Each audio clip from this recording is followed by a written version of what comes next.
الحمد لله رب العالمين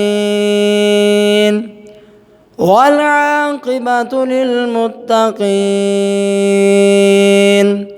والصلاة والسلام على سيده الأنبياء والمرسلين. أما بعد فأعوذ بالله من الشيطان الرجيم. بسم الله الرحمن الرحيم. ألا إن أولياء الله لا خوف عليهم ولا هم يحزنون. صدق الله العظيم وصدق رسوله النبي الكريم. میرے نمازی حضرات اور میرے قبلہ والا میرے استاذ اور علماء شیخ اور حدیث و تفسیر قاری عبدالرزاق صاحب، میں آپ کا شکر گزار ہوں کہ آپ نے مجھے بلایا، میں نے آپ کی دعوت قبول کی. حالانکہ اگر استاد کی دعوت قبول نہ کرو تو بیعت بھی ہے. استاد جی جب بلائیں گے ہم سر جھکا کے آئیں گے، کیونکہ سب سے اچھا اور بہتر طریقہ یہی ہے کہ استادوں کا ادب کرو. استادوں کے ادب سے سب کچھ ملتا ہے. کیوں بھی غلام ناصر صاحب ایسے ہے کہ نہیں؟ ایسا ہی ہے. اگر تم استادوں کا ادب کرو گے تو تمہیں اس کا صلہ ملے گا. اگر تم استادوں کا ادب نہیں کرو گے تو تمہیں کوئی صلہ نہیں ملے گا. ایسے ذلیل و خوار پھرو گے. میرے نمازی حضرات، ابھی میں تقریر شروع کرتا ہوں. ٹائم بہت مختصر ہے اور تقریر میں اگر آپ کو سمجھانے پہ شروع ہو جاؤں تو بہت دیر لگ جانی ہے. ابھی ٹائم بھی بہت زیادہ ہو چکا ہے تو تقریر شروع کرتے ہیں. میرے بھائی دوستوں، امام محمد غزالی رحمۃ اللہ علیہ کے چھوٹے بھائی حامد محمد غزالی رحمۃ اللہ علیہ آپ کے بھائی ہونے کے باوجود بھی آپ کے پیچھے نماز ادا نہیں کرتے تھے. جب وہ اپنے بھائی کے پیچھے نماز ادا نہیں کرتے تھے، اس وجہ سے لوگوں کے دلوں میں شک و شبہات کی فضا پیدا ہوتی تھی اور لوگ آپس میں طرح طرح کی باتیں کرتے تھے. جیسے آج کل معاشرے کے اندر کا رسام، ایک بھائی دوسرے بھائی کے پیچھے نماز نہ پڑھے تو لوگ کہتے ہیں یار اس نے تو اپنے بھائی کے پیچھے نماز نہیں پڑھتا. یہ تو لوگ اس ایک بندہ یہ بات کرے گا، دوسرا وہ کرے گا، تیسرا وہ بات کرے گا، چوتھا وہ کرے گا، پانچواں وہ کرے گا. اس طرح لوگ باتیں کرتے جائیں گے. تو امام محمد غزالی سے بھی لوگوں نے ایسے ہی باتیں کی تو امام محمد غزالی نے لوگوں سے کچھ بھی نہ کہا، چپ کر کے گھر چلے گئے اور اپنی والدہ سے عرض کی کہ امی جان، میں آپ سے ہاتھ جوڑ کر ایک عرض کرنا چاہتا ہوں کہ آپ حامد محمد غزالی رحمۃ اللہ علیہ سے عرض کریں کہ آج کے بعد وہ میرے پیچھے نماز ادا کریں.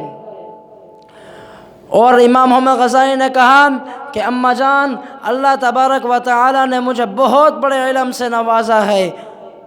اللہ تعالی نے مجھے بہت بڑے علم سے نوازا ہے.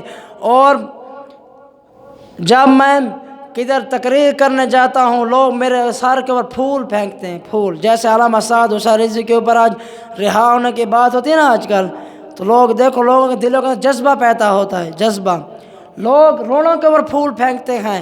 ایسا ہی امام محمد غزالی رحمۃ اللہ علیہ کے لیے لوگ روڑوں کے اوپر پھول پھینکتے تھے.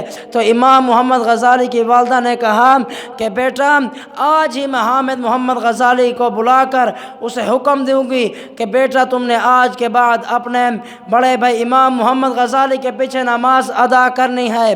تو امام محمد غزالی کی والدہ نے حامد محمد غزالی کو بلایا اور فرمانے لگی کہ بیٹا میری بات سنو. حامد محمد غزالی ایسے ہاتھ باندھ کر کھڑا ہو گئے، کہنے لگے جی امی جان، کیا فرما رہی ہیں آپ؟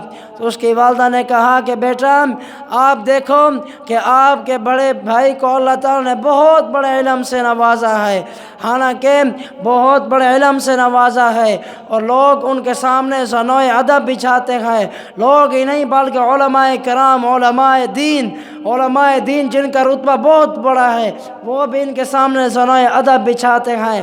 وہ اس لیے بیٹا آپ کو میں آج سے حکم دیتی ہوں کہ آج کے بعد آپ نے اپنے بڑے بھائی حامد محمد غزالی کے پیچھے نماز ادا کرنی ہے۔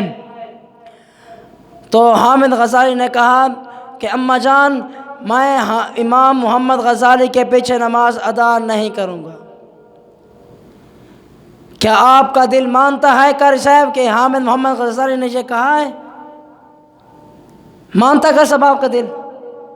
حامد محمد غزالی نے اپنی والدہ سے یہ کہا ہے، بتاؤ؟ انہوں نے نہیں کہا۔ یہ آج کل کے معاشرے کے یہ لوگ جو سے نوجوان ہیں، یہ جو سے آج کل یہ پھرنے خواہ بنے پھرتے ہیں، یہ آج کل کے جو نوجوان ہیں پان کھاتے ہیں، کوئی ٹرافیاں کھاتا ہے، کوئی نشہ کرتا ہے، یہ ان کی میں آپ کو سنا رہا ہوں بات۔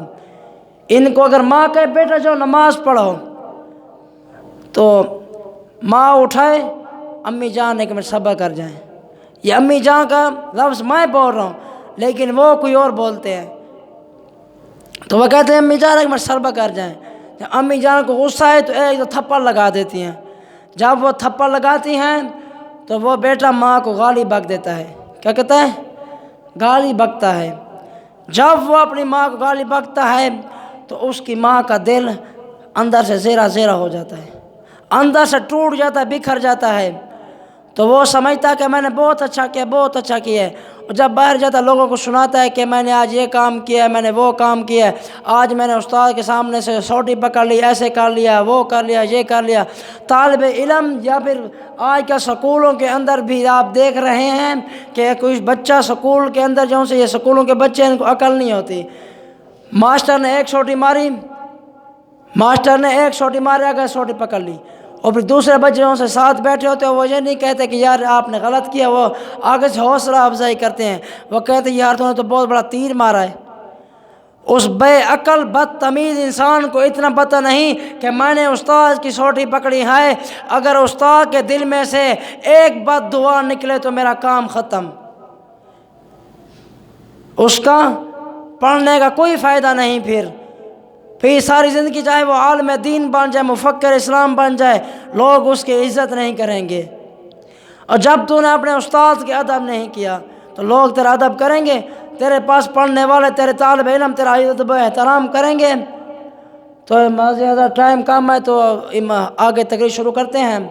تو حامد محمد غزالی نے اپنے والدہ سے عرض کی کہ اماں جان آپ کا حکم میرے دل کے اوپر، میرے سر کے اوپر۔ اس کی والدہ خوش ہو گئی۔ اس کی والدہ نے اپنے بیٹے کی آنکھیں چوم لیں اور کہنے لگی بیٹا مجھے آپ کے اوپر فخر ہے کہ اللہ تبارک و تعالی نے مجھے امام محمد غزالی اور حامد محمد غزالی جیسا بیٹا عطا فرمایا ہے۔ تو حامد محمد غزالی کی والدہ نے جیسے کہا، حامد محمد غزالی نے کہا کہ امی جان آج ہی عصر کی نماز سے پہلے میں جا کے مسجد کے اندر اذان بھی دوں گا، اذان دینے کے بعد وہاں پہ تکبیر بھی بھائی کے پیچھے میں خود پڑھوں گا۔ انہوں نے ویسے ہی کیا، انہوں نے اذان دی، تکبیر پڑھی، نماز کا وقت ہوا، امام محمد غزالی نے اللہ اکبر کیا تو پیچھے حامد نے بھی اللہ اکبر کیا۔ امام محمد غزالی نے رکوع کیا، حامد نے بھی رکوع کیا۔ جب امام محمد غزالی نے سجدہ کیا تو حامد نے سجدہ کیا، سجدہ کرتے ہی چپ کر کے نماز چھوڑ کے گھر چلے گئے۔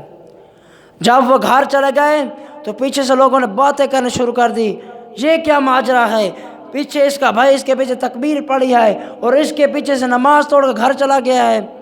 تو لوگوں نے آپس میں طرح طرح کی باتیں کرنے شروع کر دی، اور امام محمد غزالی امام تھے۔ آج کل کے معاشرے کے اندر آپ دیکھ رہے ہیں اگر ایک بھائی دوسرے بھائی کے پیچھے سے نماز توڑ کر چلا جائے تو لوگ طرح طرح کی باتیں کرتے ہیں، امام کا ادب بھی نہیں کرتے۔ ان بیوقوف لوگوں کو اتنا پتہ نہیں کہ امام